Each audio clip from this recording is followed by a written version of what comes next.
Pinocchio is hungry and looks for an egg to cook himself an omelette, but, to his surprise, the omelette flies out of the window. If the cricket's death scared Pinocchio at all, it was only for a very few moments. For, as night came on, a queer, empty feeling at the pit of his stomach reminded the marionette that he had eaten nothing as yet.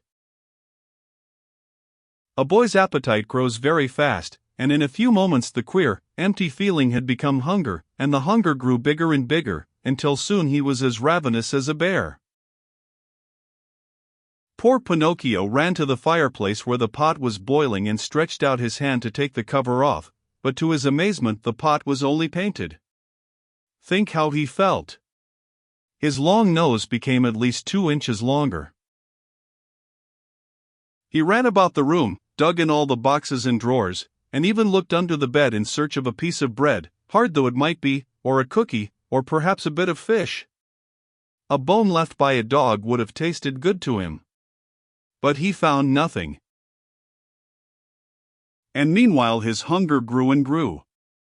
The only relief poor Pinocchio had was to yawn, and he certainly did yawn, such a big yawn that his mouth stretched out to the tips of his ears.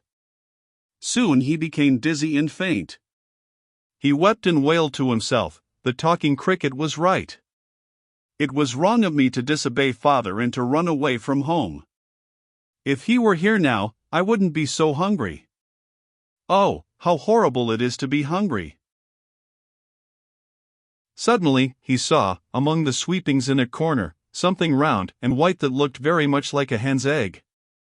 In a jiffy he pounced upon it. It was an egg. The marionette's joy knew no bounds.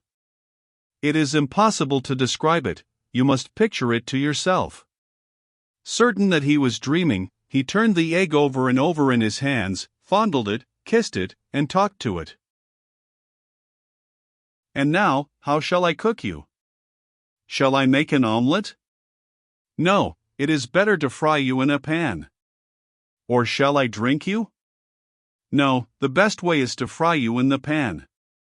You will taste better." No sooner said than done. He placed a little pan over a foot warmer full of hot coals. In the pan, instead of oil or butter, he poured a little water. As soon as the water started to boil, he broke the eggshell. But in place of the white and the yolk of the egg, a little yellow chick, fluffy and gay and smiling, escaped from it. Bowing politely to Pinocchio, he said to him, "Many, many thanks, indeed, Mr. Pinocchio, for having saved me the trouble of breaking my shell. Goodbye and good luck to you, and remember me to the family."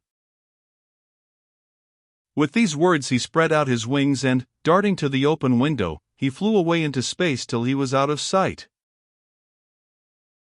The poor marionette stood as if turned to stone, with wide eyes, open mouth, and the empty halves of the eggshell in his hands. When he came to himself, he began to cry and shriek at the top of his lungs, stamping his feet on the ground and wailing all the while. The talking cricket was right.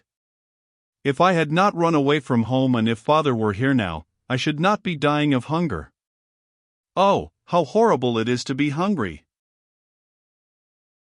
And as his stomach kept grumbling more than ever and he had nothing to quiet it with, he thought of going out for a walk to the nearby village, in the hope of finding some charitable person who might give him a bit of bread.